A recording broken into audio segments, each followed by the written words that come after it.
Artificial intelligence is moving ahead at a bewildering pace and is reshaping our societies, our economies, even our political systems. And a lot of people struggle with understanding what this technology is, what's the direction, what are the impacts, what are the opportunities and the risks that flow from this technology.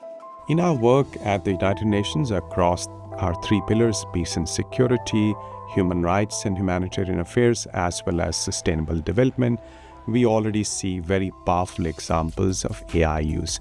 For example, within the UN system, we are able to assess food insecurity well in advance of its actual outbreak. So this allows us to place our humanitarian response more in context, more in a timely fashion.